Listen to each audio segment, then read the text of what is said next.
Selamat pagi Bapak Ibu dan saudara-saudari yang terkasih di dalam Tuhan Yesus Kristus.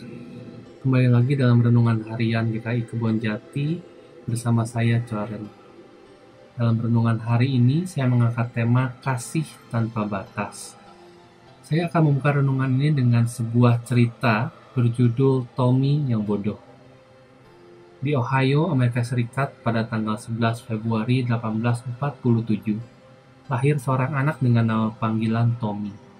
Dia lahir dengan kemampuan biasa saja, tidak memiliki kecerdasan khusus seperti anak lainnya. Saat belajar di sekolah, Tommy tidak mampu mengikuti pendidikan yang diajarkan di sekolahnya. Oleh sebab itu, Tommy selalu mendapatkan nilai yang buruk dan mengecewakan. Anak ini sangat bodoh dalam pandangan pihak sekolah, sehingga para guru memilih untuk angkat tangan dalam usaha mendidik Tommy. Pada suatu hari, guru sekolah memanggil Tommy dan memberikan sepucuk surat kepadanya. Sembari berpesan, jangan buka surat ini di perjalanan, berikan langsung kepada ibumu. Tommy kecil dengan gembira membawa surat itu pulang dan memberikan kepada ibunya. Dan setelah menerima surat itu, ibu Tommy membacanya dan tidak lama kemudian ia menangis. Tommy pun bertanya, "Kenapa ibu menangis?" Sambil berurai air mata, ibunya membaca surat itu dengan suara keras. "Putra Anda seorang jenius. Sekolah ini terlalu kecil untuk menampungnya dan tidak memiliki guru yang cakap untuk mendidiknya. Sebaiknya Anda mendidiknya sendiri," ujar sang ibu dengan suara lantang. Ibunya lalu berkata kepada Tommy, "Kamu anak yang jenius, dan sekolah belum cukup baik untuk mendidik anak hebat seperti kamu. Mulai saat ini, ibu sendiri yang akan mendidik kamu." Ibunya kemudian menarik Tommy kecil ke rumahnya dan meninggalkan sekolah itu. Tommy lalu menjalani pendidikan di rumah, dan dengan demikian Tommy pun belajar dengan bebas dan leluasa tanpa harus memikirkan nilai-nilai yang harus dicapainya. Di rumah, Tommy pun melahap buku-buku ilmiah dewasa. Satu karakter yang luar biasa yang dimiliki oleh Tommy adalah rasa ingin tahunya yang luar biasa. Ditambah sifat dasarnya yang pantang menyerah menghadapi apapun. Karena itu Tommy pun melakukan eksperimen-eksperimen hebat. Sebelum memasuki usia sekolah, Tommy sudah berhasil membedah hewan-hewan.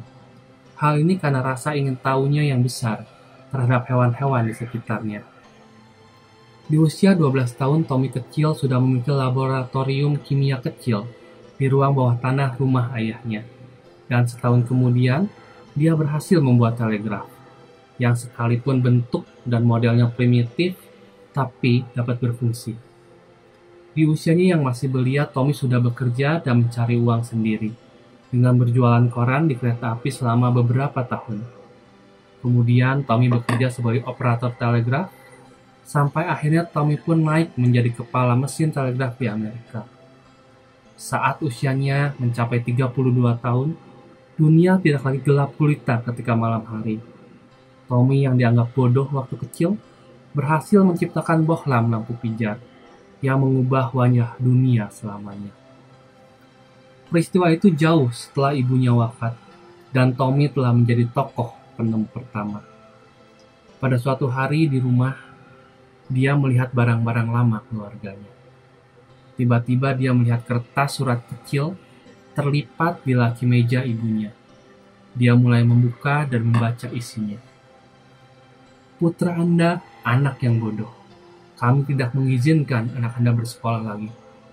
Ternyata, demikianlah isi surat sesungguhnya, yang dibawa dan diberikan Tommy kepada ibunya.